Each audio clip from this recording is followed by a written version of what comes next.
Hello guys, അപ്പോൾ പ്രവാസിൻ്റെ പുതിയൊരു വീഡിയോയിലോട്ട് സ്വാഗതം. അപ്പോൾ ഇന്നത്തെ വീഡിയോ എന്താണെന്ന് വെച്ചാൽ ഇന്ന് ഒരു സിനിമക്ക് പോകുന്നതാണ്. നമ്മൾ എമ്പുരാൻ തമിഴിൽ കണ്ട പോലെ എമ്പുരാൻ ടു അല്ല, എമ്പുരാൻ ടു ആണോ, ലൂസിഫർ ടു, അപ്പോൾ എമ്പുരാൻ എന്തായാലും ആ പടം കാണാൻ പോവാണ്. അത് റമദാൻ മാസമാണ്, നമുക്ക് അറിയാനുള്ള ബോധമുള്ളൊരു സമയമാണ്. പക്ഷെ പടച്ചം കാരുണ്യവാനും കരുണാനിധിയൊക്കെ ആണെന്ന് വിചാരിക്കുന്നു. പക്ഷെ നമ്മളെ അവസ്ഥ മനസ്സിലാക്കുന്നു വിചാരിക്കുന്നു. എന്തായാലും ഞാൻ പോകണമെന്ന് വിചാരിച്ചതൊന്നുമല്ല. പിന്നെ ഈ പറഞ്ഞ എന്താ പറയുക, അതിലെന്തോ ഒരു ഹിഡൻ ആയിട്ടുള്ള ഒരാളുണ്ട്, അത് നിന്ന് കാണാൻ പറ്റും. ഇന്ന് വൈകുന്നേരമൊക്കെ ആകുമ്പോഴത്തേക്കും പലരും റീൽസും സ്റ്റോറിയും കാര്യങ്ങളൊക്കെ ആവും.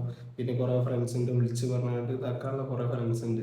അപ്പം അതിൻ്റെ ഇടയിലൊക്കെ ഈ സിനിമയുടെ അടുത്ത് പോകണ്ടെന്ന് വിചാരിച്ചിട്ടാണ് നമ്മൾ പോകുന്നത്. അപ്പോൾ ആരുമില്ല, ഞാനും എൻ്റെ അനിയനും മാത്രമാണ് പോകുന്നത്. അപ്പോൾ തിയേറ്ററിൽ പോയിട്ട് അവിടെ എന്താ അവസ്ഥ എന്ന് എനിക്കറിയില്ല. ബാംഗ്ലൂരാണ്. ബാംഗ്ലൂർ എനിക്ക് എന്തായാലും ഫാൻ ഷോ എനിക്ക് അവിടെ 6:55 തുടങ്ങിയിട്ടുണ്ട്. ഞാൻ സെക്കൻഡ് ഷോക്കാണ് പോകുന്നത്. അപ്പം എന്തായാലും എന്താ പറയുക, ഞാൻ വീഡിയോയിൽ നിങ്ങളും വരി, എന്തായാലും എൻ്റെ അപ്പുറം നിങ്ങൾക്കും കാണിച്ചു തരാം എങ്ങനെയാണ് നമ്മൾ പോകുന്നതെന്നും പിന്നെ അവിടുത്തെ എക്സ്പീരിയൻസും കാര്യങ്ങളൊക്കെ. നമ്മളിവിടെ ഒരു യശ്വന്തൂർ പറഞ്ഞാൽ അവിടെ സഫയർ മാളിലാണ് നമ്മൾ ബുക്ക് ചെയ്തിട്ടുള്ളത്. ടിക്കറ്റിനൊക്കെ ഭയങ്കര റേറ്റ് ആയിട്ടോ, നമ്മുടെ നാട്ടിൽ കമ്പയർ ചെയ്താൽ ഇവിടെ 300-350 സംതിങ് ഒക്കെ വരുന്നുണ്ട്. നമ്മൾ നാട്ടിൽ 90 രൂപ 120 രൂപയൊക്കെ എ സിയിൽ പോയി ഇരിക്കാം, മനസ്സിലായോ. ഇത് ക്ലാസിക്കിൽ നമുക്ക് ഒരു 300 രൂപ ഒക്കെ കൊടുക്കണം. എന്തായാലും എക്സ്പീരിയൻസ് നിങ്ങൾക്കും കൂടി ഞാൻ കാണിച്ചു തരാം. ഓക്കെ, അവിടെ എന്തെങ്കിലും ഫാൻ ഷോൻ്റെ ഇത് കാണും എനിക്ക് ഒരു ഉറപ്പില്ല. കാരണം മാളല്ലേ, മാളിലെ പരിപാടി ഒന്നും ഉണ്ടാവില്ല. അതൊക്കെ നമ്മൾ നാട്ടിൽ തിയേറ്ററിൽ ആർപ്പുള്ളി വിസിലടിയൊക്കെ. പക്ഷെ ഇവിടെ എന്തായാലും ഇവിടുത്തെ അവസ്ഥ എന്തായാലും ഞങ്ങൾക്ക് കാണിച്ചു തരാം. ഓക്കെ, നമുക്ക് പോയേക്കാം. Come on come on.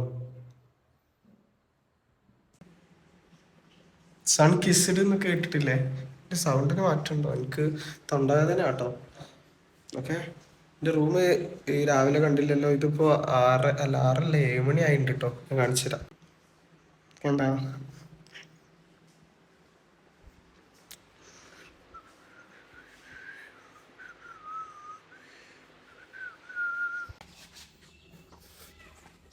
ഇതാണ് നമ്മളെ ബാക്ക് സൈഡൊക്കെ വരുന്നത്. പടം 7:55 7 മണിയായി. നമുക്ക് ഇവിടുന്ന് എന്താ പറയുക, ഒരു 18 കിലോമീറ്ററോളം പോകാണ്ട്. പക്ഷെ നാട്ടിലത്തെ പോലെ അല്ല, ഇവിടെ സ്ട്രെയിറ്റ് റോഡാണ്, പെട്ടെന്ന് എത്തും. ട്രാഫിക് ഒന്നും ഇല്ലാന്ന് വിചാരിക്കുന്നു. പോയക്കട്ടെ. ഓക്കെ,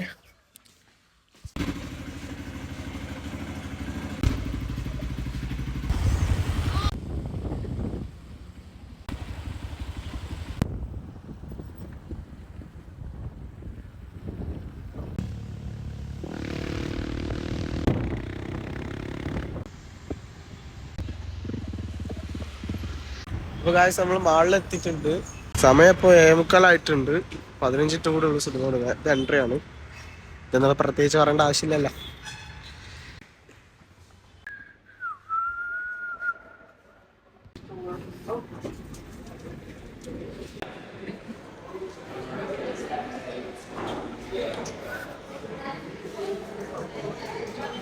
കുറേ പേര് വന്നിട്ടുണ്ട് കേട്ടോ അവിടെ കാണാൻ. ഞാൻ കാണിച്ചു തരാം.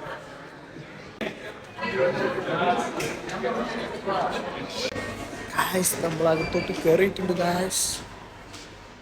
നോമ്പാണ്, ഇവിടെയുള്ള സാധനങ്ങൾ ഞാൻ കാണിച്ചു തരാം.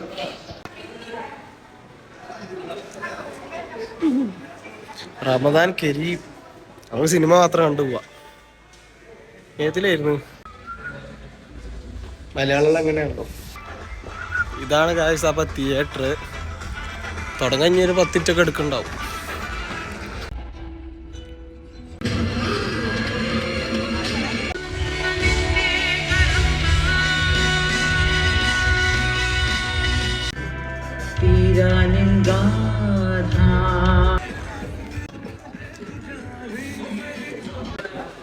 എല്ലാരും കണ്ടിറങ്ങിയതാണ്. അപ്പൊ റിവ്യൂ ഉള്ള നിലയ്ക്ക് എനിക്ക് പറയാൻ എന്താന്ന് വെച്ചാല്, കിട്ടില്ല മൂവി. ഫസ്റ്റ് എന്തായാലും എല്ലാവരും പോയി ഇന്ന് തന്നെ പറ്റുന്നവർ കാണാം. അല്ലാന്നുണ്ടെങ്കിൽ ഇപ്പൊ നോമ്പൊക്കെ കഴിഞ്ഞിട്ട് കാണാന്നുള്ളവർ എന്തായാലും പോയി കാണണം. പിന്നെ എൻ്റെ പേഴ്സണൽ അഭിപ്രായമുള്ള രീതിയിൽ അധികം ഫൈറ്റും കാര്യങ്ങളൊന്നും ഇല്ല. മൂന്ന് ഫൈറ്റ്, അതിലൊരു ഫൈറ്റ് കേരളത്തിലെ എൻ്റെ മോനെ ഈ 3 ഫൈറ്റ് 3 സിറ്റുവേഷനിലാണ് നടക്കുന്നത്. എല്ലാ സിനിമയിലത്തെയും പോലെയും ഇവിടുന്ന് കുറച്ച് ആൾക്കാർ നടനെ അടിക്കാൻ പോകും, നടൻ വില്ലനെ അടിക്കാൻ പോകും, അങ്ങനെ അങ്ങനെ ഒരു തല്ലിൻ്റെ ബാക്കി തല്ലാളൊന്നുമല്ല. 3 ഫൈറ്റ് എന്ന് പറഞ്ഞാൽ 3 സിറ്റുവേഷനിൽ, മനസ്സിലായോ? 3 റീസൺ കൊണ്ട്, 3 കാരണത്തിനാണ് ഈ പറഞ്ഞ എന്താ പറയുക ഫൈറ്റ് ഉണ്ടാകുന്നത്, മനസ്സിലായോ? പിന്നെ അതിൽ ഒരേ ഒരു ഫൈറ്റാണ് കേരളത്തിൽ നടക്കുന്നത്. ഇന്റെ മോനെ ഏതാ സാധനം രോമാഞ്ചം കണ്ടു വരും ഇന്റെ മോനെ. ആ ഒരു സിറ്റുവേഷൻ എന്ന് പറഞ്ഞാൽ സിനിമ കണ്ടവർക്ക് മനസ്സിലുള്ളൂ. ആ കേരളത്തിലത്തെ ഫൈറ്റ് ഏത് സിറ്റുവേഷനിലാണ് ആ ഒരു ഫൈറ്റ് നടക്കുന്നത്, അതിന്റെ ഇൻട്രോ ഇൻട്രോ എന്ന് തന്നെ പറയാം, മനസ്സിലായോ? അതായത് രണ്ടാമത്തെ ഇൻട്രോ എന്നുള്ള രീതിയിലൊക്കെ പറയാം. അപ്പൊ എന്തായാലും ഞാൻ കൂടുതൽ പറഞ്ഞു കണ്ടത് സ്പോയിൽ ചെയ്യണില്ല. എന്തായാലും മസ്റ്റ് ആയിട്ട് വാച്ച് ചെയ്യേണ്ട ഒരു മൂവിയാണ്. ഒരു കൊടുത്ത ഓവർ ഹൈപ്പുള്ളൊന്നും ഇല്ല. അതായത് അത്ര ഹൈപ്പിന് നമുക്കൊരു സിനിമ ഉണ്ടാക്കാനും പറ്റില്ല. ഇപ്പൊ ഈ സ്കൂളുകൾ ലീവ് കൊടുക്കുന്നു, കോളേജുകൾ ലീവ് കൊടുക്കുന്നു, കുറെ സംഭവങ്ങളൊക്കെ നമ്മൾ കേട്ടു. എന്തായാലും നിങ്ങൾ കാണേണ്ട ഒരു മൂവിയാണ്. തോൽക്കൂല, കുറെ പൈസ എന്തായാലും ഇവര് മാറും. പൃഥ്വിരാജിന്റെ സെറ്റ് മൂവി. അപ്പൊ എല്ലാവരും പോയി കാണുക, ഇതാണ് എൻ്റെ അഭിപ്രായം. അപ്പോൾ വീഡിയോ അതെറ്റ് കാണണമെന്നുണ്ടെങ്കിൽ ലൈക്ക് ചെയ്യുക, ഷെയർ ചെയ്യുക, സബ്സ്ക്രൈബ് ചെയ്യുക. Okay, bye bye bye.